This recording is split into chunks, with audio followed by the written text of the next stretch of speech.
Welcome to Hockey Night in New York, where Islanders hockey always reigns supreme. Whether you were raised at the barn in Uniondale or born in the stable at Belmont, Hockey Night in New York is your home for all things Isles. Now, let's drop the puck and get this party started. Night in New York. Welcome to the program, everyone. It is Sunday, September 18th, 2022. Coming at you live from Florida Media in Rockville Centre.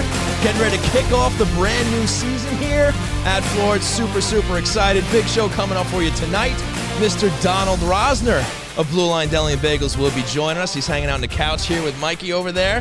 Going to have him on a little while, talk about a poker tournament victory, see what's going on at the Blue Line Deli, and get a little fans' perspective of the Islanders season coming up. With me, as always, is Mr. Christian Arnold. My name is Sean Cuthbert. Christian, how are you? Are our mics on? Your mic is on. Is Christian's mic on? Check. There we go. Oh, all right. working out the kinks still. Yeah, pilot show. It's fine. It wouldn't be the first episode of the new season. It's all right. If there wasn't a few little. Somebody's going to be setbacks. fired. It's fine. It's fine. It's fine. So how are you? Oh, now that my mic's on, I'm Yes. doing well. Thank you. That's good. How was your summer? It's been good. It's been Yeah? good, you know. Okay. How's the Giants beat? It's been fantastic. Yeah? Yeah. You ready to get the show going here? I'm ready to talk some Enthusiastic? hockey. Yeah. Yeah? Let's do it. All right, well, before we do that, I want to thank our sponsor. We are now proud to be presented by Blue Line Deli and Bagels. Woo. No reason why we brought him on the show tonight. That's just a coincidence. It has nothing to do with that. But yes, thrilled to be presented by Blue Line Deli and Bagels, located at 719 West Jericho Turnpike in Huntington, 217 Carlton Avenue in East Islip, and of course, UBS Arena for another go-round at Belmont. So big thanks to them. Can't wait to have Donnie on the show later. I mean, I can wait, but I'm excited about it. It's going to be good. Also thrilled to be sponsored by RJ Daniels American Bar and Grill, located at 2798 Sunrise Highway. And of course, our brand new sponsor, super stoked about it, Lost Farmer Brewing Company, located at 63A 2nd Street in Mineola. Buddy, Lost Farmer hopping on with the Stable Shaker. Yeah, it's a match made in heaven. I mean, great company, a product that we've enjoyed, and it's going to be a great partnership going forward. Great people, great beer, great location. They got a new one opening up in Malvern soon. And you a lot can of get it exciting things at going on with UBS them. Arena all over the place. That's right. They got the taps going over there, so fantastic stuff going on with our sponsors. So, with the pleasantries out of the way, Christian, let's jump into the main content of the program, training camp. It's coming up this week, Wednesday. Summer went super quick. Let's get into it. A lot of questions here coming into camp.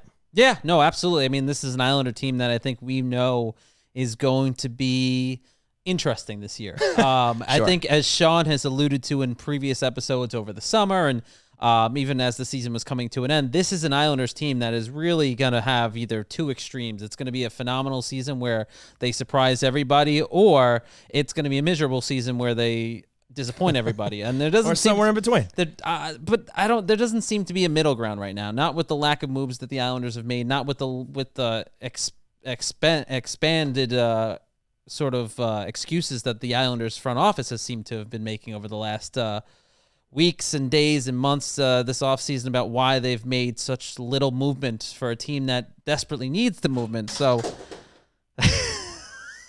Keep going. It's going to be interesting, to say the least. I think this is a season of a lot of expectations where the Islanders need to be good, and there needs to be some accountability. There needs to be a lot of accountability when it comes to how this season plays out. Yeah, and I feel like we're going to touch on that later. I think you got some bullets in the chamber ready for a little later on in the show. I think you just look at what's been going on with the Islanders. There's certainly been a very interesting sort of division among the fan base where certain things. Listen, the Islanders didn't make a lot of moves. There's no question about it. They literally made one. They made one. I mean, unless you talk about the minor league signings, but yes. Right. And then I'm assuming there's going to be maybe one or two guys brought in on a training camp tryout contract. Sure. And those guys usually don't end up sticking with the organization, but it helps build that sort of competition during the course of camp. And those guys have have usefulness in the veteranship, having veterans in the locker room and all that stuff that we always hear about is definitely a positive. But it certainly will be interesting with how things play out this year. There's no question about that. For sure. And you mentioned Alexander Romanov, so why don't we start with him? Obviously, he's brought over in that deal, the first rounder during the draft weekend. They bring him over from Montreal. Everybody's assuming he's going to slot into the top 4. He's going to be paired next to Noah Dobson. I've said it here more than once. Not convinced of that. Maybe you see the splitting of the top pairing of Pelech and Pulock. But either way, all eyes are going to be on him because, look, there's some pressure on him to make sure that, not only does he step into this lineup, not only does he bring that physical presence and that skating ability that seems to be talked very much about ever since the acquisition was made, but also, is he gonna be able to hit the ground running with his team? Is there gonna be some growing pains? Is camp gonna be enough for him to get used to the squad, get used to the system, whichever one Lambert employs, which we'll talk about later as well. Mm-hmm. But Romanov's gonna be a big guy to keep your eyes on just to see how he impresses. I'm looking forward to seeing just Islander coverage of that, whether it's Andrew Gross and Newsday and what have you, just to see what they have to say about what they're seeing out there on the ice come Wednesday. Yeah, I mean, I think that's one of the biggest questions at the forefront going into this camp, right? I mean, he's a young, talented defenseman with a lot of upside, but at the same time, still very much unproven. But you have to at least like the move from what the potential can be, right? Because he's a guy that fills or checks, I should say, a lot of those boxes that the Islanders have needed in the blue line. The biggest being sort of that puck-moving defenseman. He's young. The Islanders kind of get them. And not being over or near 40. Right. Well, that's a huge boost considering where some of these other guys, you look at Zdeno Chara, Andy Green, that's kind of been the basis of the Islanders blue line, or the bottom half of the Islanders blue line the last couple of years. And that's not to say Andy Green wasn't serviceable when he was out there, but certainly you could use sort of those younger legs, so to speak. And Romanov certainly has those younger legs at, his early 20s compared to Green and Zdeno Chara. So that's a boost. And again, he's a guy, and we've talked about it at length a little bit. He can develop and kind of be molded into that player that the Islanders need. And certainly when it comes to having a little bit of a new coaching system, I would assume, I mean, that's kind of the thought. We don't really know. We'll see how new, Lane Lambert's system will be, but maybe there's a bit of a change. Who knows? But he makes it maybe a little bit easier, too, to kind of mold him into the defenseman that you want him to be and that he'll need to be for the Islanders with this go-around. He's certainly expected to have a big role with the blue line going forward. At the very least, if he can be a smooth skating defenseman that can help the transition outward and obviously be responsible defensively, and a physical defenseman to complement either a guy like Dobson or a guy like Pulock, I mean, that's going to help this squad out tremendously just from the get-go. I mean, they spent a lot of time in their zone last season because of the lack of foot speed, because of they're just guys that aged out that really weren't able to handle that load anymore. And Romanov should be able to do that. At least that's the hope. And then, look, if there's any offensive output that comes of it, as far as him on the score sheet, I'd say that's gravy. But as long as he can be a defensive complementary piece to one of these top 4 guys, and I think he's going to be a huge, huge help to this team. Yeah, no, I mean, you have to hope that's the case. The flip side of that is a much gloomier outlook and bigger trouble for the Islanders. For sure. I mean, everything on paper and everything you've kind of heard and we've kind of heard about this kid is that this is an upside. This is a good deal. And again, you look at, obviously there are people that are going to complain about the Islanders trading away a first-round pick, but this was not a deep draft. This was, one of those drafts where you could expend a pick that wasn't top 5 really. Even top 5 was kind of a stretch this year, it seemed like. But you get a player that's a little more seasoned that's going to help you right now and a position that the Islanders desperately needed help at on the blue line. It kind of leads us into that second part, too, of what's going on in training camp with where is the rest of the defensive core going to pan out? Because you have your Pulocks and your Pelechs, you have your Mayfield, Romanov presumably going to be up there as well. And then it gets down to that bottom pairing, and it starts to get a little murkier. Well, this is literally the one question mark, really. One roster spot that's in question going into the season. You could argue that everything else is filled up. It's literally just the left side on the third pair next to Scott Mayfield, and you have names like Robin Salo in there.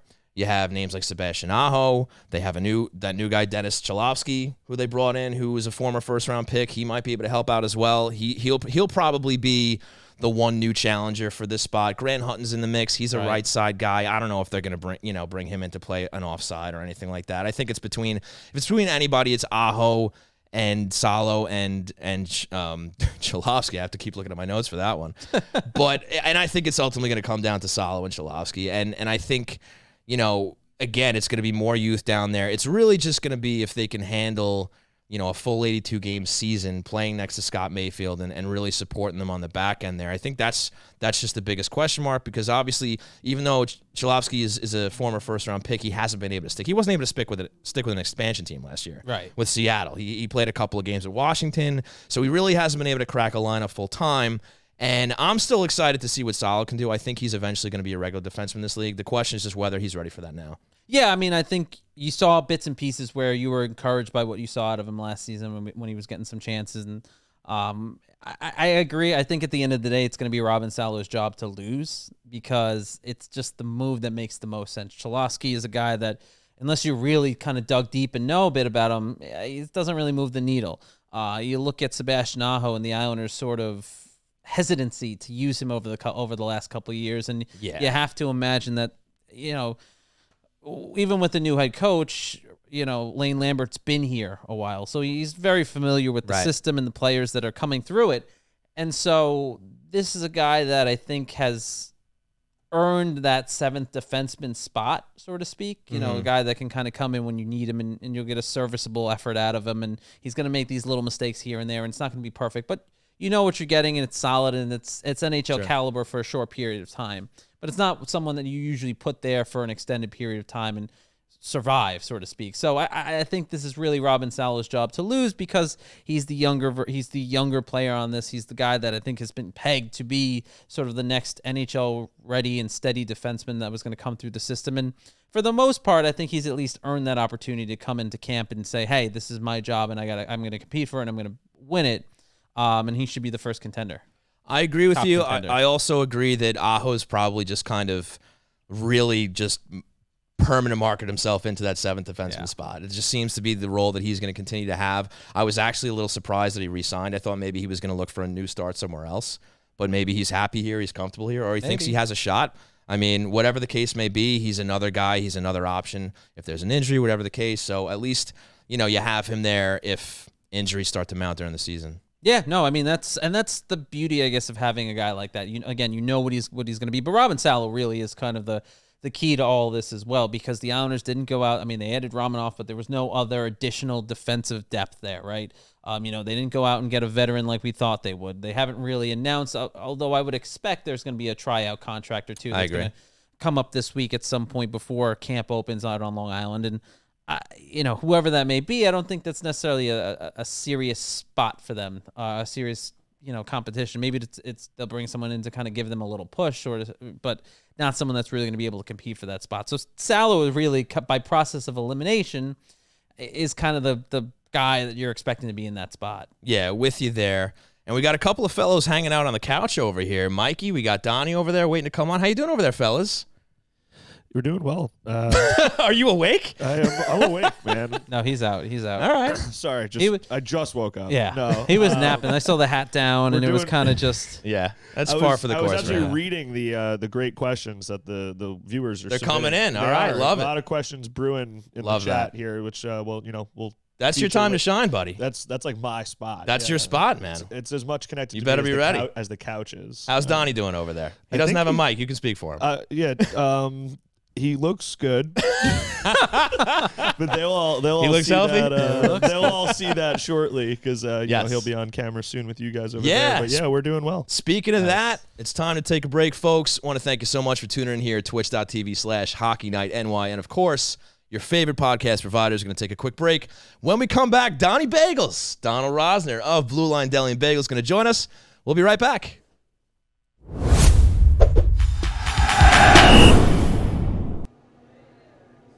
I don't want to hear it. It's over. I can't believe they fell short again. Yeah, but they played so well. They made it to the semifinals 2 years in a row. The semifinals aren't the cup. God damn it, I hate those Lightning. They'll get another shot at it next year. I don't even want to talk about it anymore, all right? They lost, okay? Let me just sit here and enjoy the one thing that makes me a little bit happy. This fresh, delicious, tasty, meaty, turkey-filled Blue Line combo. I eat 3 every day to help keep me strong. Hey, Donnie, can I have one of those? Coming right up.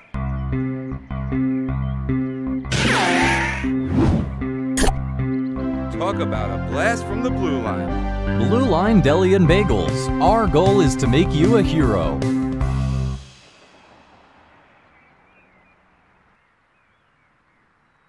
Nikki, where should I go to watch the Islander game?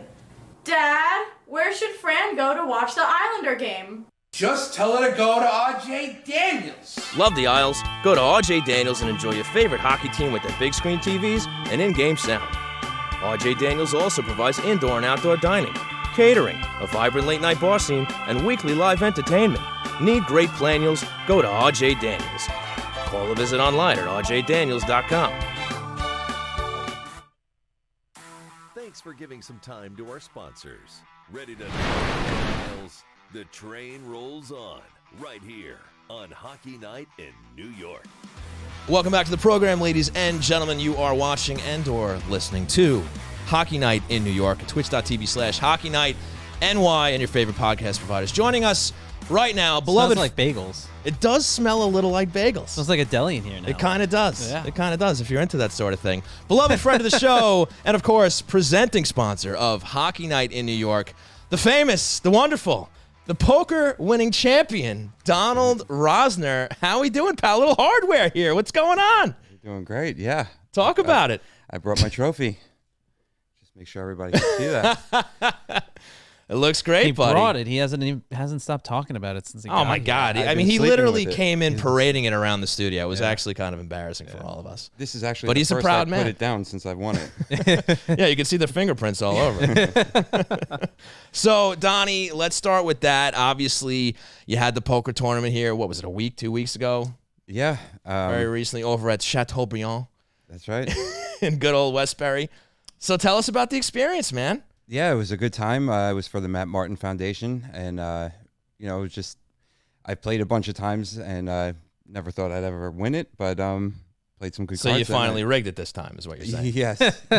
Yes. You got fed up, you got impatient, you rigged it. Yeah, pretty much. But no, it was, you were there. It was I was. It was a heck of a night, and I was there to support because I bowed out a little quicker than Donnie did. You're not the card shark that Donnie is. Clearly, I mean, the man has an Ace of Spades tattooed on his forearm. Which I didn't so notice obviously until it's he his pointed game. it out, yeah. Yeah. So I mean, obviously this is something he's done. I busted a couple of people out, but I did not last. So you had nearly as long as Donald. You had a respectful. In fact, I got the shaft, man. I mean, I ended up going all in on my last hand, thinking I was going to be able to buy back in rebuy. Right? That's the technical term, rebuy. Yeah. And it just so happened that just after I busted out, they're like, "Oh, sorry, rebuys are over." Oh. Yeah. Sorry, man, you're out. I think that was it. They're just like, "Can we get rid of you?" This is my grand excuse for not lasting as long as Donnie did in the tournament. But yes, I was there.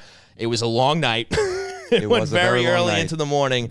But it was an excellent cause. Tons of people came out. Over 500 participants in the tournament. I think it was more like 600. I think it was 5. But that's fine. We'll go with that. Wow. But there was at least 800 people there because you had people spectating. So and all their entry fees went to the cause, the Matt Martin Foundation. So they raised a ton of money for the cause. It was a great tournament, and you coming out on top. Look at that. Yeah, it was. That's a bonus. That event is amazing. I think they raised like $200,000 or something incredible. Like that, which is just insane to me. Got to win some prizes. Won a nice watch that I'm wearing now. Look at you. Nice. Yeah. Now you can tell time. Yeah, believe it or not, I could tell some time. And it was a good time for sure. That's fantastic. So, Donnie, let's talk about Blue Line Deli and Bagels. Okay. All right, new season coming. You got any tricks up your sleeve? You got anything new? Any new promotions going on? We obviously see you have the blue and orange bagels still that are quite, I mean, they're just plain bagels with food dye, right? There's no there's no change in the taste, right? There's no change in the taste. But they're still wonderful. They're still delicious. They're incredible. They are. I'm glad they're here. They don't need a special flavor. They're perfect the way they are. I'm not saying they do. And it's funny that you should ask. We actually do have some fun stuff coming up at Blue Line. We are going to be making hamburgers now. Really? Yeah, Blue Line burgers. Wow. And we're going to introduce that real soon, and we're going to have a whole new menu like based around that. We're still going to have our regular stuff, but we're introducing a whole new side of Blue Line. Look at that. That's awesome. Congratulations, first of all. Appreciate that. Yes. It's going to be sick. Yeah. Will there be hockey-named themed burgers like the Heroes on the menu? Of course. Okay. Any ideas yet? Or I don't mean to put you on the spot. No, I have a few already. All right. You're keeping them in the bank for now. Well, there might be a better show I might go on to introduce those things. Look at this guy. That was unbelievable. Okay. Who does this guy think he is? All right. Donnie Bagels. But yeah, we do have some names already, and we're just not ready to announce that yet. Okay. That's fine. All right. That's still very I mean, that exciting. would have been a much nicer answer than the one he initially gave. I but think it is so. what it It's is. just generally rude. But you know what? Look, he's a big-time trophy winner now. He's a big deal now. He's a big deal. I saw, if I'm not mistaken, Sydney Martin tweeted at you, right? After you She put it on did. social media? I've been trying to get her to come in and get a bacon, egg, and cheese from us because I know that her and Matt love those. So actually, when I won, I got to have a little bit of a conversation with Matt Martin about it, and I was told that they would come by. Oh, So- well, hopefully you're much nicer to them than you were to Sean just now. I will be 100%. Of course you will. No doubt. Of course. Yeah. That's wonderful to hear. I will. But speaking of Matt Martin, not only obviously, huge props to him for, helping to put this together and putting it under his name and raising all this money for charity, but also he stayed until the end of the night. He did. He stayed until the end. He signed jerseys for the last 10 participants in the tournament. Yes. Wow. And he was there to sign them all on the spot, hand them out, take pictures and everything. great. He stuck around to the very end. It was like 2:15 in the morning. Yeah. Jeez. Yeah. Yeah, he did. Yeah. And he was still awake and nice, and it was pretty cool. Unlike yourself. Unlike me.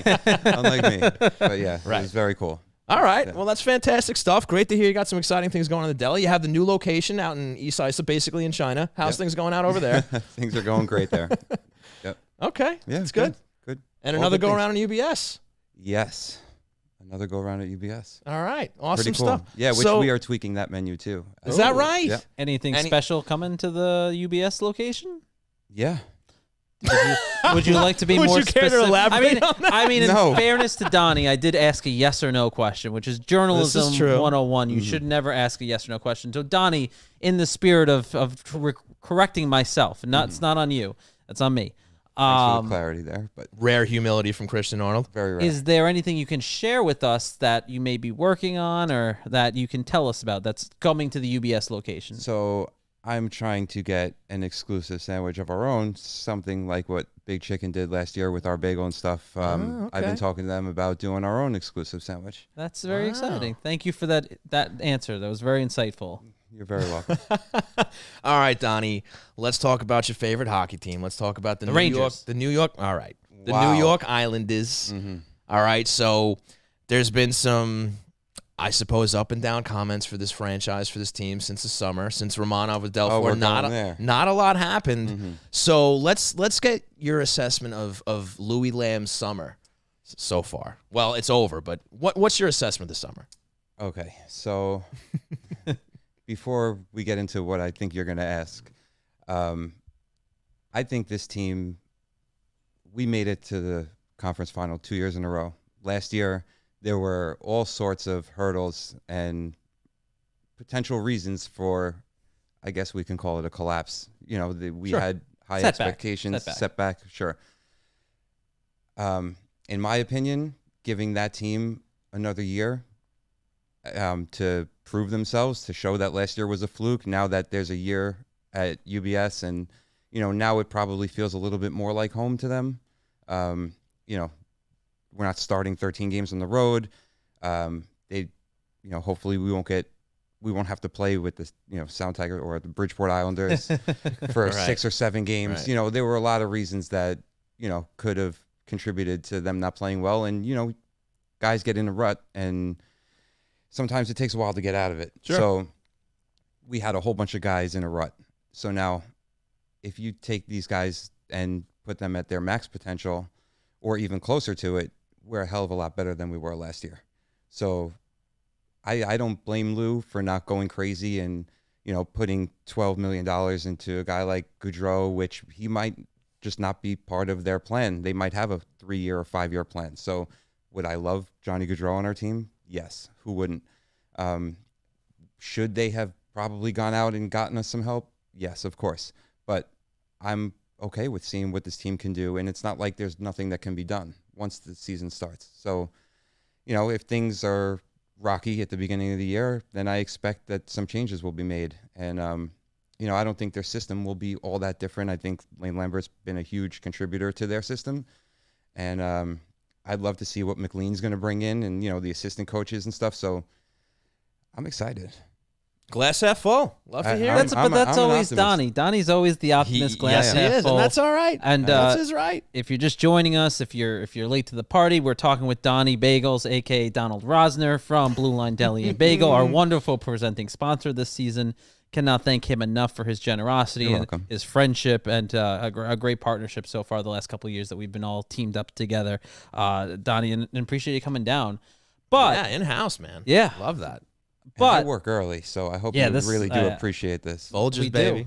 We do. We really do. I know I appreciate it. But Donald, you did put out on Twitter, you weren't one of the few people who I guess spilled the beans on what was going on at the some sort of UBS Islanders sanctioned event the other day where Lou Lamoriello did address the people that were in the crowd.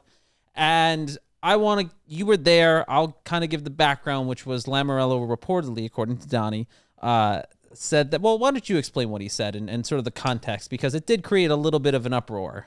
So they talked a little bit about the upcoming year, and they had a Q&A after, and, somebody was asking why we didn't really go after any of the big free agents, and Lou said, it's not that we didn't really go after, they just didn't see a potential fit for whatever the reason may be. I don't know what that means. I don't know if that's money-wise. Right, I don't know.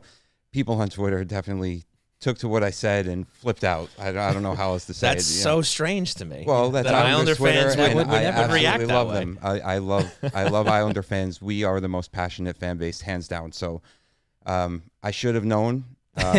Yeah, that's fair. Yeah, but we don't know what goes on behind the scenes. We don't know the reasoning. And maybe, like I said before, paying Gaudreau all that money wasn't the right thing in Lou's mind. And Lou's a Hall of Fame GM.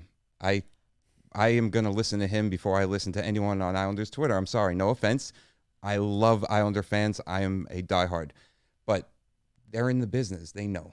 They know things that we don't. And, who knows what the reasons are.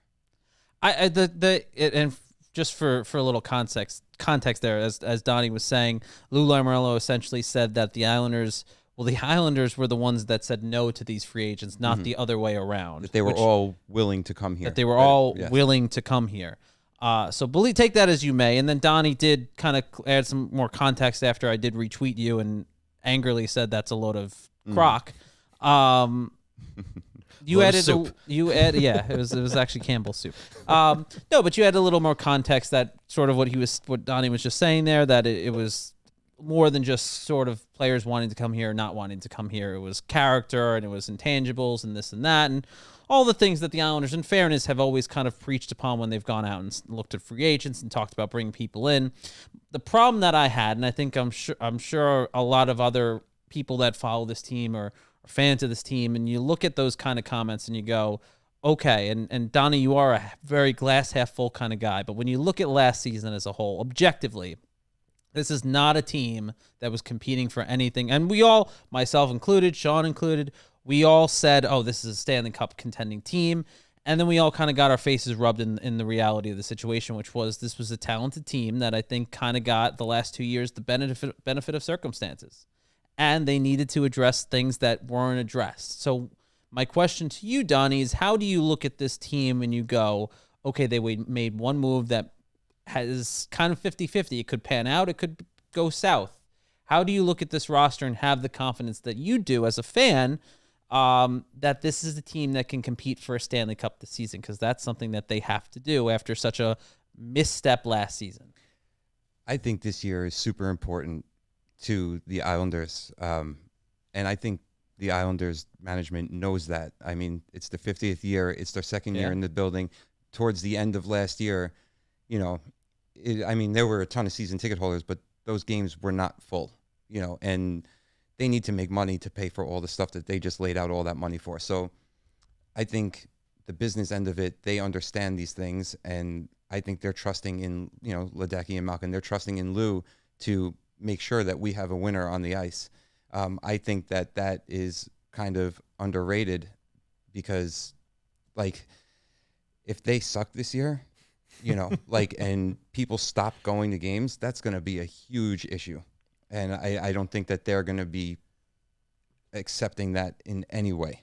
So Lou had also said at the Business Alliance that this team is a bunch of interchangeable parts, and they are.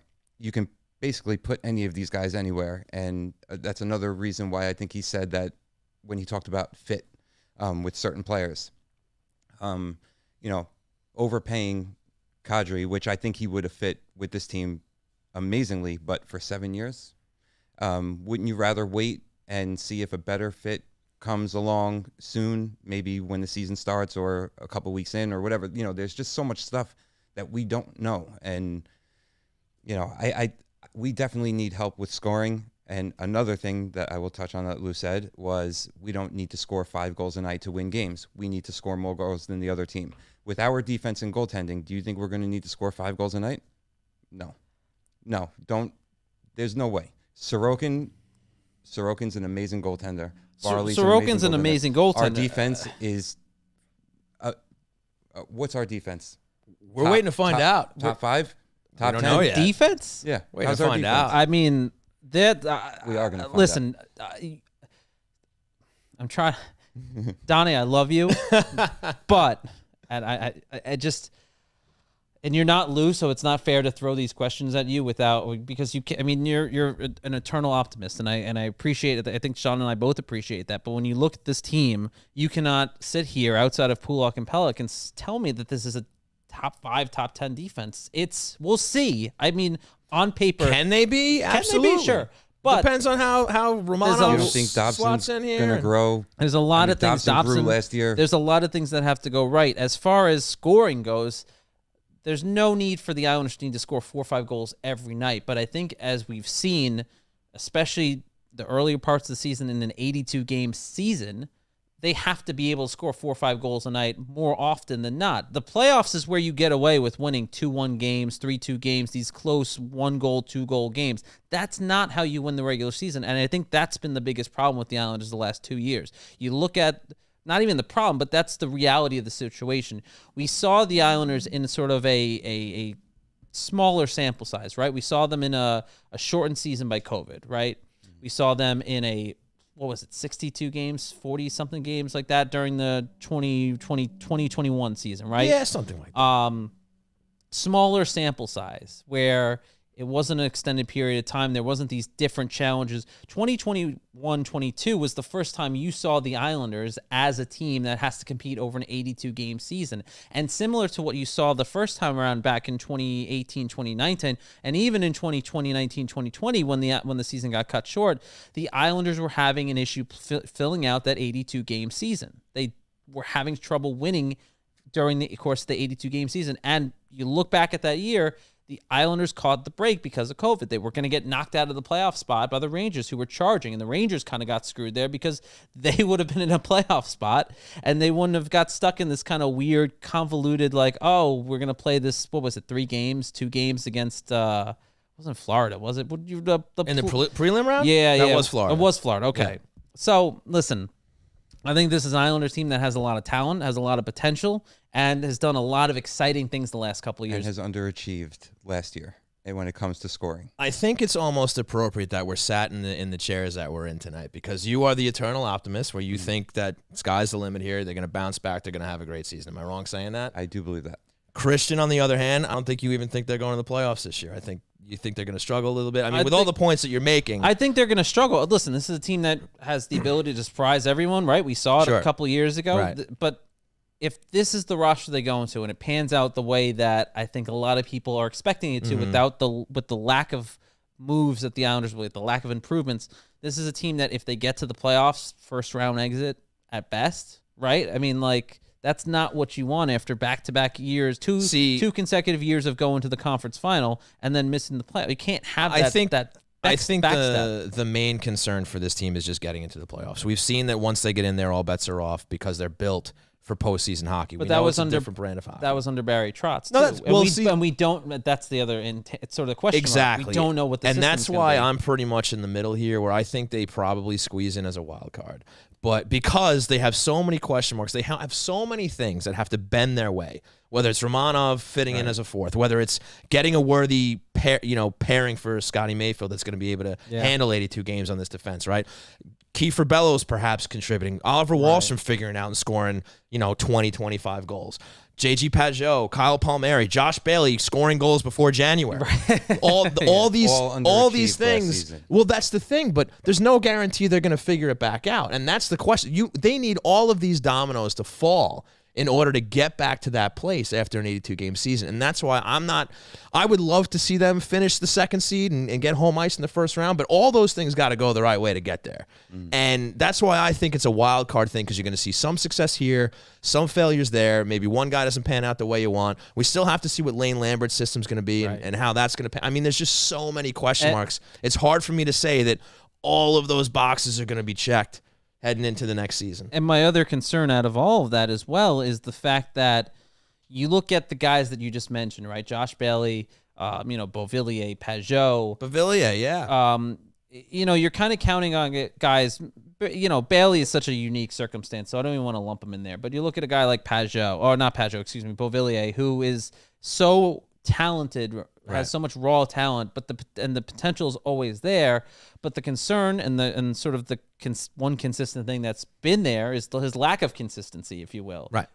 Which is big when he's counted upon as a top 6 forward on this roster for most of the time. Right. So to have him not to kind of be a big question mark with a guy that's consistently inconsistent, that's a problem. And then when you have guys like Josh Bailey that struggled last year, when you have guys like Pajot who struggled last year as well at times, when all of these guys are struggling at the same time, which has happened, that's an issue. And over the course of an 82-game season, unlike the previous years, that's magnified greater because those slumps are longer, right? You look at, that's the way these guys play sometimes, and you look at some of the issues, they tend to extend over a longer period of time. There's not those sort of breaks that you get when you had that shorter season, the shorter couple seasons. Listen, I think everyone would be happy to see the Islanders go back to the playoffs and make a lot of noise. And I would love that. Make this town, in June and in May and June, make this a hockey town again. With both the Rangers and the Islanders playing successfully. I love that. But give me a playoff series, please. The problem is when you look at the Islanders right now, from September through April, there's so many question marks, and the problem is we don't know what the Islanders are going to be able to do during that period of time, and we don't know how things are going to shake out. And with that lack of sort of certainty that you have, like other teams have going into the regular season, that raises the concern, and that takes away from saying, it was one bad season, it was one bad offseason, but they went out and they addressed all their needs. They didn't do that at all. And then I think what irked a lot of people is then you hear Lou Lamoriello kind of, whether it was a joke, whether it was serious, whatever the context may be, that's a tough pill to swallow. I understand that Lou Lamoriello has the Hall of Fame pedigree and a couple Stanley Cups, but I mean that also hasn't occurred in the last decade. No, if we're gonna kind of put this into poker terms here, he's putting all his chips on the table and he's betting on this team. He is, and that's where they're at. He's betting on all those questions that I just mentioned to be answered in the positive. Right. And we'll wait and see. We'll find out, but we got to move things along here. So Edzo, cue the music. Let's hit a little hero of the week. Ladies and gentlemen, when you hear this song, that means it is time for the Hero of the Week, brought to you by none other than Blue Line Deli and Bagels, half-price hero, which this week is the Blue Liner, featuring chicken cutlet, bacon, melted American, Russian dressing on a toasted garlic hero. Get it half price all week. Just mention Hockey Night in New York, and this guy will give you a great deal. This guy right here, Donnie Bagels. So without further ado, ladies and gentlemen, let's talk about the hero of the week here. I think it's only one. It's a unanimous decision between Christian and I. I mean, you're able to change if you want. No. I like our unanimous decision. But the man himself is sitting only a few feet from us. Poker Mr. extraordinaire. Mike? Poker. No, definitely not Mike. I mean, he's barely awake over there. Look at him. Mean. Donald Rosner, champion of the Matt Martin Poker Tournament. Yeah, buddy. Hero of the week. Woo. Soak this in because it's probably never going to happen again. But congratulations, man. I have to say, being there, watching that happen, I was thoroughly impressed. And you know what's really funny, man? What's that? Ever the optimist, as you say. He was talking a huge game going into this thing. I was. He's like, I'm going to win this thing. I'm going to kill it. And he backed it up. He walked the walk. So, ladies and gentlemen, your hero of the week, Donald Rosner, owner and proprietor of Blue Line Deli and Bagels. The man knows how to play cards. Who knew? Congratulations. Who knew? And of course, which is a greater honor, Hero of the Week or the Matt Martin Foundation Poker Championship? That's fair. We didn't give you. You gave him a chance, though. You gave him a chance. I mean, he got a trophy. I mean, I love them both. Well, folks, remember, go to Blue Line Deli and Bagels. Mention Hockey Night in New York. Get half off the Blue Liner. In fact, you know what? Mention them like 10 times, and they'll give you 10 sandwiches half off right in the spot. There you go. Is that the policy? Sure. Probably not. Yeah. But that's all right. Walk in. Mention Hockey New York. It's about to be madness on Monday. Yeah. Well, we're trying to stir up some trouble here. I mean, but we honestly, dude, we really appreciate you coming down. Yeah, thank you. Hope you had a great time. I did. A lot of fun. Really looking forward to another great season with you. Appreciate you hopping on as a presenting sponsor. My pleasure. All great stuff. And we'll chew on these bagels in a little while. Appreciate you bringing them down. And thanks for being on the show, brother. Thanks for having me. Now get the hell out of here. I will. Did you bring any poppy seed bagels? Nope. Just the orange and blue. That's it. Okay. Let's go, Isles. All right. Let's go out. So, folks, big thanks to Donald Rosner, owner and proprietor of Blue Line Deli and Bagels. We're going to take one more quick break here. We're going to let him go. Thanks for tuning into twitch.tv/HockeyNightNY and your favorite podcast providers. We'll be right back. Miss the days of mixtapes and arcades? Love the taste of a bold IPA or maybe an ice-cold lager? There's a place where all of those magical things come together. Lost Farmer Brewing Company. At 63A East 2nd Street in the heart of Mineola, Lost Farmer combines a love of the 80s and a passion for quality beer to create brews that can only be described as gnarly, radical, and totally tubular. The retro vibe of the tasting bar will amp up your nostalgia while the blend of both local and exotic ingredients amp up your taste buds. Beer not your thing? Crack open a can of cider or sip a Chardonnay on the extended patio. Order up from the snack menu. You can even bring your own. If you're more of a homebody, pick up a growler to go or order online at lostfarmerbrewing.com. And for Islander fans, Lost Farmer created the delicious Stable Shaker American Lager to celebrate the Isles' new home at Belmont, where it's poured from taps throughout the arena. So raise a cup to the next cup with Lost Farmer Brewing Company, the future of Long Island craft beer.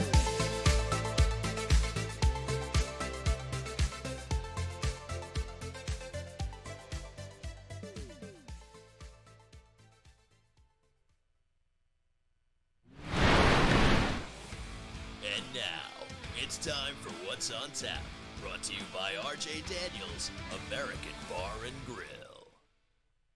What's on Tap, brought to you by RJ Daniels, American Bar and Grill. That's right, it's time for What's on Tap, brought to you by RJ Daniels, American Bar and Grill. Might as well say it 3 times, right? Well, they say the third time's a charm. I think the microphone only caught you once. Oh, is that right? Yeah. We're working on it. Again, it's the pilot. It's the pilot. I mean, I think the audience would be shocked if that wasn't the case, you know? I suppose that's true. We do a flawless show. Right. I mean, they think they're at the wrong podcast. We'll get there by like April. We'll be good in April. It'll be fine. just for the end of the regular season. So, folks, just in time for that playoff push. There you go. There you go with the optimism. I know you were sarcastic, but there you go, buddy. You got to catch the fever. It's going to happen. Playoff bound, pal. I don't want to catch a fever. Fevers are not fun. All right. Neither are you.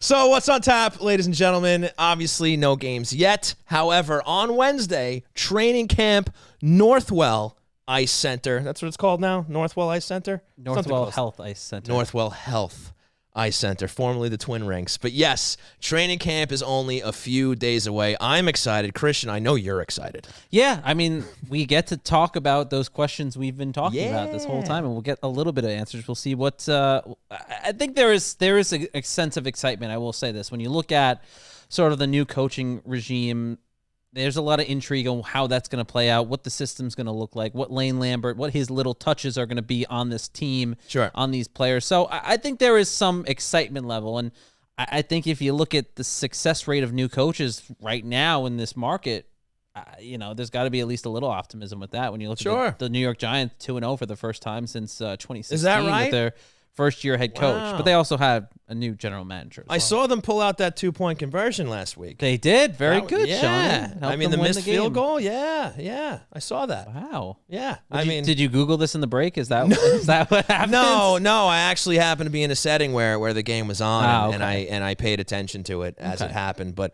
I didn't go out of my way to watch it. Gotcha. Yeah, makes sense. Mikey actually just happened to have it on at RJ's, and I was like, all right, let me see what's happening here. But the point being is, I mean, I think there should be at least some excitement in that regard because new coach usually means at least something a little different, hopefully. So we'll see what happens. So I'll be optimistic there.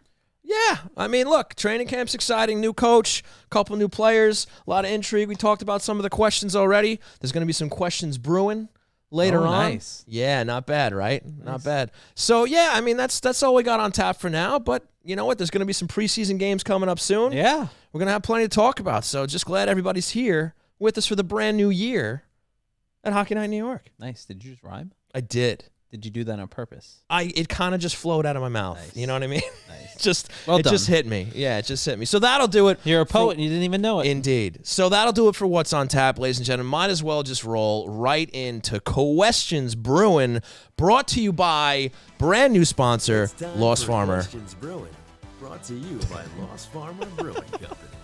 That's right, folks. It's time for Questions working Brewing. out those kinks. Yes, we are. That one's on you, though. We can't blame it's kind of my fault. Can't blame the production staff. So I'm going to bust this Top Gun IPA open for the brand new As you get Questions Brewing segment here. Beverage all over the floor. That's right, at Hockey Night in New York. Huge thanks to Lost Farmer for sponsoring the show. Can't wait to get some questions in. We might be wow, if I could talk, we might not be invited back to the studio. It's possible. Yeah, we're getting stuff all over the place. It's fine. We'll clean it up. We're responsible somewhat.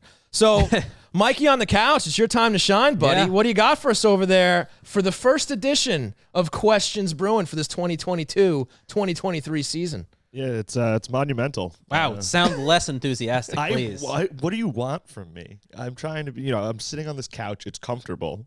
Of course it is. Naturally, I'm. Do we need only the best? I feel like this is. I need like a hardwood chair. This is like that. Just to keep you in line, yeah. Just so like I could and stay. keep you awake. Mike, are you a big are you a Seinfeld guy at all? I do like Seinfeld. Yeah. You remember the episode? What was it? The episode where George goes into the store and the security guard standing up the entire day, and he finally gets him a chair. He's like, "Why doesn't he have a chair?" Finally gets him a chair. Guy sits down, falls asleep. Place gets robbed. Yeah. Is this that's like kind of that? where we're at. Yeah. The chat, the few minutes where I did doze off, the chat just like got unhinged. I didn't have it under control. Similar to the Seinfeld episode. Yeah. Except we weren't getting robbed. It was just the chat got unhinged. We were getting robbed of my attention. Well, let's take it from the top, buddy. What do you got here? Let's kick it off. Yeah, we the chat was engaged. They were ready for questions. Okay, great. We're ready for Questions Brewing too. Okay, I'm doing it. Questions Brewing. Our first question came from T-Boyle13. It is, who's making the team out of camp this fall? I actually want to combine it with the next question because they're very similar. They have like a similar take on that. That's fine. There. You have that liberty. Thank you. Yeah. Yeah. This one's from Mike4652CO, and it's Lane Lambert spoke publicly that guys are going to have to earn their spots. Do you guys buy that? Possibly benching veterans in place of, rookie players, young players to show more from them that outperform the veterans during camp. So I guess those two kind of go together. All right. I'll field this one, Christian. Please. So I think he's more talking about the bottom end of the lineup here. I mean, specifically that sixth defensive spot. I mean, I don't think it's any secret that we know all the spots that are pretty much going to be taken up on this roster. Are they gonna bench a guy like Josh Bailey, even though there's been fans that have been yelling for it for literally like a decade now? It's not going to happen. He's going to probably be on the opening night roster. You're just going to have to deal with that if you don't like it. Right. I think it's going to come down to whether a guy like Kiefer Bellows maybe, earns an opening night roster. I think Wahlstrom's going to be there, regardless of, whether he's on one of the top 9 spots, but Wahlstrom's probably going to be in there. I'm more curious of looking at the fourth line. When you mention a guy like Kiefer Bellows, is Matt Martin still going to be stapled to that left wing on the fourth line? Or is that a spot that maybe opens up to a guy like Kiefer Bellows? Or maybe a Zach Parise bumps down a slot? And he's a guy who maybe isn't on opening night either. And I think that's where the opportunity lies for a guy like Kiefer. So I think when Lane Lambert says guys got to earn their spots, he's specifically speaking to guys like Kiefer Bellows, Robin Salo, Sebastian Aho, Grant Hutton to a degree. And I think that's where it's at. But, I mean, you can look at 10 of the 12 forwards, 11 of the 12 forwards, and it's pretty much locked in. You can look at 5 of the 60. It's pretty much locked in there. So it's really more who's going to get to the end. Aho will probably be that 7th defenseman, and you're going to look at, the names that I already mentioned. That's pretty much where I see it. No, I would agree with that. I think that just to kind of bounce off Sean's point for a quick minute too, yes, you would hope that ultimately if there are guys like a Bailey or someone else that deserves to get pulled out of the lineup, the Islanders and Lane Lambert will do that. But that being said, Sean is right. A lot of these roster spots are locked up, and you're really looking at sort of the bottom half of the roster when it comes to guys that will be competing for spots. The Kiefer Bellows, the defensive battles that are going to be down there for the bottom half of that as well. So Sean's correct in that thought process. Next up, Mikey, let's go. Just a comment. Did Christian just say Sean was correct? Did I hear It that? happens all the time. I don't know. He's never happy to say it, but it happens all the time. He did seem reluctant. All right, our next question. There was pain in his eyes. I felt it. I felt it. The next question comes from Mel Armenia 22. This is like a futures question because I personally don't foresee this happening this season. But which prospect do you see making the lineup first, Aatu Ratti or Dufour? Go ahead, buddy. I mean, I think it's Ratu. You look at the success I think he's had so far, and even sort of the quick steps that he's taken. I think he's kind of positioned himself as that next guy up that's going to make the next prospect up, I should say, that's going to be able to make an impact for the Islanders. You saw little bits and pieces of it. He was down in Bridgeport, if I'm not mistaken, for the playoffs. Piece of last year, end of last year in the playoffs, and he made a little bit of an impact for sure. And I think that as he continues and as he grows in Bridgeport, kind of getting that familiarity with the North American game and the North American sized rink. That's going to be a huge boost. And I think he's just a guy that really has kind of taken to going out there and wanting to prove a lot of people wrong and be able to take that next step. I think he's the guy that's on the short list that's among the prospects that are going to make that next leap relatively soon. I'm inclined to agree with that. Sometimes this stuff comes down to the first injury. Yes. And what position that always helps too, yeah. Yeah, or if somebody's not doing what they're supposed to do. We talk about those names like Pajot, Palmieri, et cetera, who we need to see scoring this year. Look, William Dufour has had some year. Yes. Some year. I mean, Memorial Cup, MVP. I mean, he basically did it all in juniors as a late round draft pick. And while I do tend to agree that Ratu's probably the first guy, If they can't get goals, out of the gate, maybe after the first month or two or whatever, and granted, I don't think the Islanders are in a rush to call up either one of these guys. I think it's more out of necessity than anything else. But I could see him being the first guy if there's a winger who either gets hurt or something like that, and they need to fill a spot and they need a weapon. Mike, you have the computer. Maybe you could check. Dufour's 100% going to Bridgeport next season. Is that the thought process here? Yeah, I will check that. Because if he's not, that adds kind of. Of course, I believe that's the case. I believe he's going to be in Bridgeport. I keep wanting to say with the Sound Tigers, but I have to say the city because if I say the Islanders, it's the same. He'll be with the Bridgeport Islanders, AHL Bridgeport. But even and that's obviously always of course, deciding factor with a lot of stuff, injuries and right fit and all this. But I think on the short list, when you look at sort of the depth chart, it's Aatu Ratu is I think at the top of the list too. The top of the list, if you will. He's on that short list to be one of the first call ups, or maybe one of the, I should say maybe the prospect to make that big jump, the next prospect to make that big jump, I should say. Yeah, the article I see here, it says that William Dufour will be a bolster to the Bridgeport lineup, right, so perfect. He is expected. There to you be on go. that Just wanted to make sure. Season. What do you got next, buddy? Well, T Boyle 13 just added a question in the chat here. Do you guys think there's any chance you'll see either one of them this season? I would never say never, right? I mean, I think we've learned that that there are situations, and if there was any time, people love to use the excuse of COVID and all the injuries last year. That you saw guys that we would never have imagined being on the Islanders roster so quickly, or at that point in time. I mean, as we've learned, it's possible, and unfortunately, COVID is still a thing, and I'm sure the league is taking its precautions when guys potentially get it or whatever the case may be. So, there's always that, aside from an injury, there's always that factor as well to some of these guys may get an opportunity sooner than maybe Islanders management would have imagined or fans would have imagined. I don't think there's any shot that either one of these guys make it out of camp. No, if the injuries mount during the season, sure, you might see one of them, but the Devontae's effect, if you will. Yeah, exactly. I think they're going to want to see these guys, marinate in the bridge, see Ratu get even more experience with the North American game. Yeah. So I think they're going to bide their time because, as everybody loves to quote, Louis Lamoriello says, if you have time, use it. And I think they will with these guys. Yes. All right, next up. This question comes from Trottier19. It's, do you think Clutterbuck's shoulder will be 100% by opening night? And do you see any setbacks with that?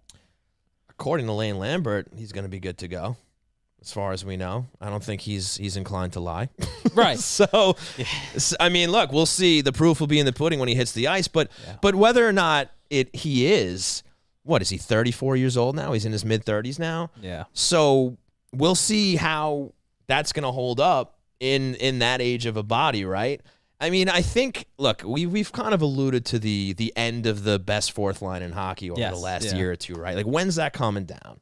And these guys, we've noted the fact that they play a heavy hitting style. They're sacrificing their bodies every night, and it's almost a rare occasion when you have all three of them healthy at the same time. It almost seems like if Martin's not hurt, Cizikas is, or Clutterbuck is, and you're grateful for the time that they have together when they're actually all healthy together, right?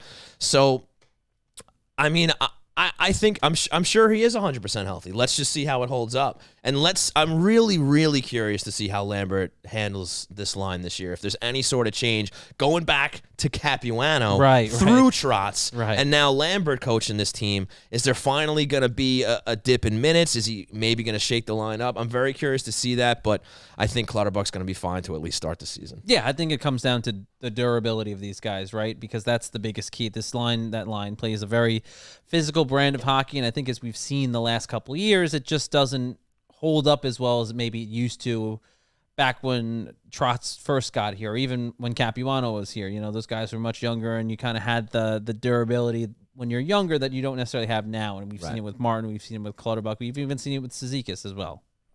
Mikey, what do you got? The next one comes from URIRX98. This one's up for interpretation for how you want to answer it, because that's fine. It says Sonny Milano and PK Subban ? Okay, that's fair. I think they're asking, could we see them in maybe Islanders? A PTO? Yeah, sure. Okay, sure. I mean, we talked about possibly Subban being right. You mentioned because that previously. The Lou Lamoriello logic and theory of if you don't hear anything about a guy, it's usually because Lou Lamoriello is at least talking to him. Right. So, I mean, would it surprise me if one of them showed up on a PTO? No. I mean, especially Milano, when you look at his localness and sort of the feel-good story that could potentially be from a public relations standpoint, from a player that does have some usefulness for sure, and obviously at one point was sort of a highly touted prospect in the NHL. And listen, I think, could he add something to the Islanders? Certainly. Do I think it's if he's here, it's anything more than a tryout contract? Probably not. But yeah, and just to add to that, it is a little peculiar that Sonny Milano wasn't extended in Anaheim, right? Because if he's the player that everybody would hope he would be if he did sign a PTO with the Islanders, or they did bring him in whatever shape or form that might be, like, why at his age, at his apparent talent level, why, especially with the chemistry he seemed to have with Trevor Zegras in Anaheim, why even let him go? So it makes me question just, why doesn't he have a contract with any team right now? Could be consistency. It could be a lot of things. Something behind the scenes you don't know. Also, I would point out, I believe it was a couple days ago, I think I saw PK Subban either on Instagram, Twitter, or something. He was in New York, which is interesting. Again, could mean nothing. It could mean something. But just something maybe to keep an eye on. Why would he still be in New York if there wasn't something percolating? And our pal Stefan Rosner over at NYI Hockey Now put a piece out about Subban saying, don't expect that to happen. Apparently, I think he went with the angle of the bad blood with all Wallstrom. I don't know if that's something that's going to factor in. I read that story too, and I love Stefan. I got to say that. But I also kind of rolled my eyes when I read it because, and that's not a knock on Stefan. Not a knock on Stefan. Not at all. But my roll my eyes was the logic. I mean, you look at guys that play on teams now that, Zdeno Chara. Darcy Tucker became best friends with Mike Peca. Right. Anything can Things happen. change when you're on the same team and you're offered a contract. So I don't think that just would dissuade anybody from signing or Lou Lamoriello from going out if he thought it was going to help a team get better, help the team get better. Next question. One last one. It comes from Coach Lanebert. Nice. It's a great name. Love it. Name. You know, I bet that's also Thomas Panic. Yeah. Yeah, it's probably the same dude. Love it. Love it. What do you got? Who do you see playing on Barzal's wings at the start of the season? I love that question because I have no flipping idea. But to answer Josh Bailey. I think you're going to see, you know, it's tough. I think you want to keep Andersley with Brock Nelson with the season they had together last season. Near 40-goal scorer, Brock Nelson. Yeah, and I think on the right side it's going to be one of Kyle Palmieri or Oliver Wahlstrom. I hope it's Oliver Wahlstrom. I hope it's Wahlstrom because that means he had a great camp, and Lambert believes that he can score some goals next to Barzal on the top line. If it's the safe play, I think it's going to be Kyle Palmieri on the right side. On the left side, I think you got to give Bo a shot with his foot speed. I think you got to give Beauvillier a shot there. So you're going all. I was going to say you're going all young kids, but they're not really. I mean, they're older now. They're Bo is a veteran now. Yeah. He's a veteran who hasn't put it together players, yet. Yeah, he's a guy who has the speed that can hang with Barzal. And if anybody's going to untap Beauvillier for a full season, who's better than Matt Barzal to do it? Now, you know, the question is then who ends up on the right side with Brock and Lee. But I think to answer the main question here, I'm going with Beauvillier and fingers crossed for Oliver Wahlstrom. And if not, I think it's Kyle Palmieri. Yeah, I would by process of elimination because I think you don't touch certain things and line matchups, I should say. I agree with you. You don't move around Nelson and Andersley. You don't take them apart from each other. So I would hope Oliver Wahlstrom's there. I would hope Beauvillier's there. And there was some success, you know, earlier in their career together when Barzal and Beauvillier were on the same line. They are very good friends, and there was chemistry and opportunity there. So maybe you rekindle it, you give it another shot and see if everyone can kind of click and do something special there. So I think that's the best case scenario. I do have a question brewing for you, Shawnee. Let's go. And my question would be, does Brock Nelson get to 40 goals this year? Oh, there was another man you probably should ask that question to before. I know what his he's going to say 60. Yeah. Ilya Sorokin's also the best Brock goaltender Nelson in the to 40 world goals. This guy. Not a betting man, but if I was, I would take the under. Wow. Yeah, I would. It's disappointing to hear, according to one person. But you know what, though? Listen. I think he missed 10 games due to injury last season. He scored 37, missing 10 games. And obviously, we've talked about the well-documented nonsense that went on last season. So, you know what? He could hit 40 next year. But you said, no. You can't. You're hedging your bets. You're kind of going both ways. I want a direct answer. Is he a 40-goal scorer this year or not? Yes or no? I'm going to say no. Okay, there you go. Just disappointed Donnie again. Listen, I try to keep it real here. You know, sorry, Donnie. And appreciate you hanging with us on the couch, man, with Mikey. Wow, he just made an obscene gesture at me. That's not nice. Thank God the camera didn't catch that. Mikey, are there any other questions? It wouldn't have mattered. There are no other questions. I put into the chat, I put in an over under 40, and I'll report back in a couple minutes from Mike, now and let you guys do you have a question? Like, you know, life in general, anything. Like, is there anything you want to add to the conversation here? And I'm going to regret even asking this. I already wish we could just, you didn't. But I'm trying to get you involved. Why here. did you ask that? Yeah. All right, so let's wrap up Questions Brewing. Yeah, that'll do it for Questions Brewing here at Hockey Night in New York. Yeah. And I think, you know what? It's time to wrap the show. That'll do it for us. Yeah, absolutely. So, Christian, before we do, though, I mean, are you excited for this season, despite your doom and gloom perspective on the season, despite the fact that you're pretty much not giving the Islanders a chance before the puck even drops on the season? I don't think it's doom and gloom. I think I'm being realistic with the circumstances that the Islanders find themselves in. I could be dead wrong, right? I could be dead wrong when I wrote that the Islanders will regret firing Barry Trotz. When I wrote that earlier this summer, I could be dead wrong when I, kind of gave Lou Lamoriello a little bit of a hard time with his comments at the UBS summit. That's always on the table. Well, look, and as we've Donnie might have made all that stuff up. Yeah, that's true too. I mean, is he a credible source? We don't even know if he really won the poker tournament. Yeah, he might have went to a glassware place and had that trophy made. But what I'm saying is anything's possible. This is what I'm deducing from the moves and the the maneuvers that the Islanders made over the course of this summer and going back on basing on the history of the last couple of years. That's my conclusion. Doesn't mean it's right. Doesn't mean it's wrong. It's just how I'm viewing it. Okay. Who the heck knows? Well, hey, one motto of the New York Islanders over the past few years or what have you was prove people wrong. I'm ready for the Islanders to prove you wrong. Need to do it this year. And I'm going to remind you every episode. I hope you do. I hope you. When they go 7-1-1 in the first 9 games, they proved you wrong. Listen, I hope, like New York Jets head coach Robert Saleh, you're keeping the receipts. Yeah, that's a thing now. Yeah. I have the receipts. It's like a term. Keep the receipts. Yeah, sure. Yeah, listen, if I'm wrong, that's great news for everybody that's viewing the show. Everyone involved, yeah. Everyone that supported us is probably super happy, so I'm happy for them. If I'm right, then I get to be right. And, well, Edzo, behind the make-believe glass, cue the music. We're going to wrap this thing up right now. So, ladies and gentlemen, I want to thank you guys so much for tuning in to twitch.tv/HockeyNightNY and your favorite podcast providers for our pilot episode here at Floored Media in Rockville Centre. Super stoked to be doing shows out of here this season. Big thanks to Jay for hooking us all up here. Awesome stuff. Really can't wait. And a big thanks to Mr. Donald Rosner for not only being on the show, but driving all the way here to be on the show in-house. He did a mediocre job at best, but we do appreciate I think he did a great job. He did a fantastic job. He was actually phenomenal. Donnie, really appreciate you coming down.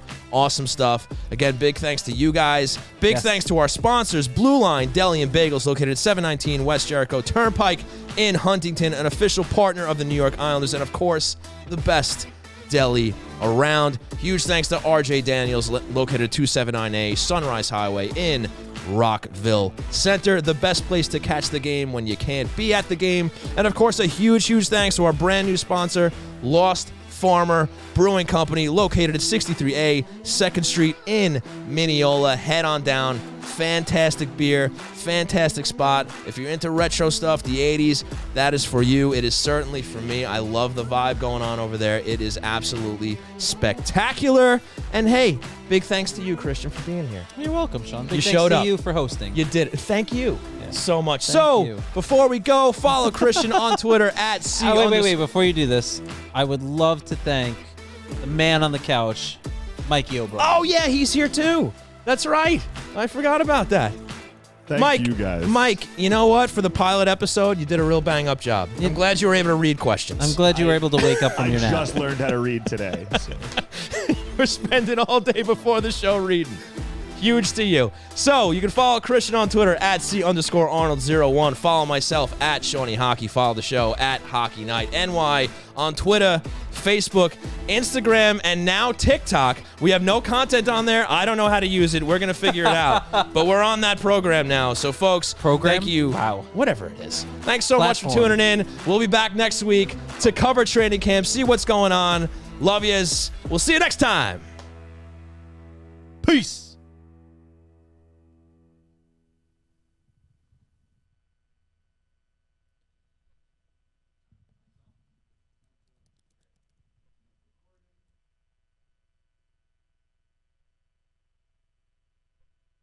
I put into the chat. I put in an over under 40, and I'll report back in a couple minutes. From Mike, now and let you guys do you have a question? Like, life in general, anything. Like, is there anything you want to add to the conversation here? And I'm gonna regret even asking this. I already wish him. we could. You didn't. But I'm trying to get Why? you involved. Why here. did you ask that? Yeah. All right, so let's wrap up Questions Brewing.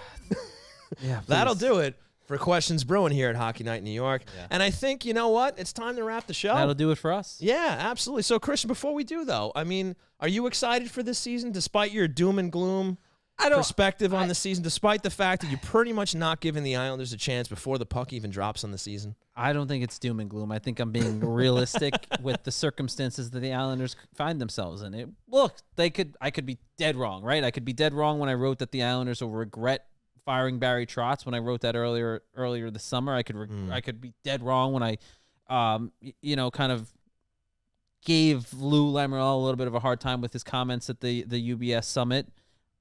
That's always on the table. Well, look, and as Donnie might have made all that stuff up. Yeah, that's true too. I mean, is he a credible source? We don't even know if he really won the poker tournament. Yeah, he might have went to a glassware place and had that trophy made. But what I'm saying is anything's possible. This is what I'm deducing from the moves and the the maneuvers that the Islanders made over the course of this summer and going back on basing on the history of the last couple of years. That's my conclusion. Doesn't mean it's right. Doesn't mean it's wrong. It's just how I'm viewing it. Okay. Who the heck knows? One motto of the New York Islanders over the past few years or what have you was prove people wrong. I'm ready for the Islanders to prove you wrong. Need to do it this year. And I'm going to remind you every episode. I hope you do. I hope you. When they go 7-1-1 in the first 9 games, they proved you wrong. Listen, I hope, like New York Jets head coach Robert Saleh, you're keeping the receipts. Yeah, that's a thing now. Yeah. I have the receipts. It's like a term. Keep the receipts. Yeah, sure. Yeah, listen, if I'm wrong, that's great news for everybody that's viewing the show. Everyone involved, yeah. Everyone that supported us is probably super happy, so I'm happy for them. If I'm right, then I get to be right. And, well, Edzo, behind the make-believe glass, cue the music. We're going to wrap this thing up right now. So, ladies and gentlemen, I want to thank you guys so much for tuning in to twitch.tv/HockeyNightNY and your favorite podcast providers for our pilot episode here at Florida Media in Rockville Center. Super stoked to be doing shows out of here this season. Big thanks to Jay for hooking us all up here. Awesome stuff. Really can't wait. And a big thanks to Mr. Donald Rosner for not only being on the show, but driving all the way here to be on the show in-house. He did a mediocre job at best, but we do appreciate it. I think he did a great job. He did a fantastic job. He was actually phenomenal. Donnie, really appreciate you coming down.